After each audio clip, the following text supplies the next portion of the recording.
combat ineffective because marching is tough.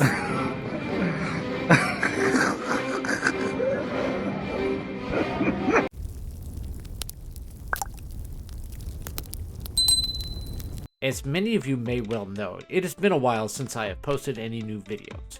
While there are a plethora of reasons for this, let's just say that now I have bought a house and expect that I won't be moving again for some time. This means that I will be able to direct more time to my own personal projects and less on wondering about my living situation. I must first give a shout out to Agent Kathy of eXp Realty. Her tireless dedication landed my family this lovely 2-story single-family home with a yard in Northern Virginia. If you live in Northern Virginia and are looking for a realtor, be sure to reach out to Kathy Baumbush. Tell her that you were referred to by Ed and Monique. She'll know who you mean. A lot has changed since the last Battlefield update I did for Ukraine, and that was, well, way back here almost a year ago. Oddly enough, it was about another A-50 that was damaged in an attack. The Russians had taken Bakhmut but were stalled everywhere else along the line. Western armored vehicles and long-range smart weapons like the Storm Shadow and the ground-launched small-diameter bomb, and even the ATACMS were only being talked about, and the disastrous attack in Volodar was still a stinging reminder that Ukraine was still in the fight. So what has happened since then? Well, the Ukrainian summer offensive has come and gone with very little to show for it. A small amphibious operation was carried out by the Ukrainians across the Dnipro River and carved out a small bridgehead near the town of Krinky. And the Russians launched numerous disastrous waves to force the Ukrainians out of the town of Avdiivka in the Donetsk region. With everything going on, the outlook for Ukraine is not looking very good. Problems with foreign powers, particularly the US, to continue funding and supporting Ukraine is starting to become an issue. So is the lack of ammunition, especially the lack of 155mm artillery rounds to keep the fires up against Russian troops. But then, since late December, something interesting has been happening. First around Christmas, 3 Russian Su-34 fullbacks were shot down in a single engagement by a Ukrainian Patriot in a possible sambush technique. Then a few weeks later, a Russian A-50 AWACS plane was shot down, along with a Russian IL-22 command and control aircraft being heavily damaged. Then a week or two later, a couple of Su-35s were downed, again by Ukrainian SAMs. And just on the 23rd of February, another Russian A-50 AWACS plane was again shot down. While these numbers don't appear that big, the loss is a large expense to the Russian military in the bank. The estimated cost of a single Su-34 fullback is around $50 million. The Su-35 is worth around $65 million itself.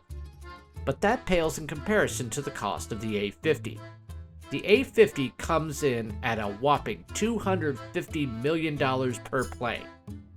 So that's 3 Su-34s. That's worth around $150 million.